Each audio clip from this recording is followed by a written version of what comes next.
2 تومن پول بهم قرض میدی؟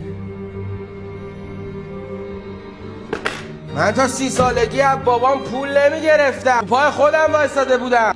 برا 1000 تومن کارگری کردم ولی دستم تو جیب خودم بود. از صفر شروع کردم، عرق ریختم برا پول. پسر اکبر آقا مغازه زده، هر دکون وای میسه، خرج ننه باباشم اون میده. اون وقت تو الدنگ نشستی اینجا تنه لشتو انداختی از من پول میخوای. چرا میزنی؟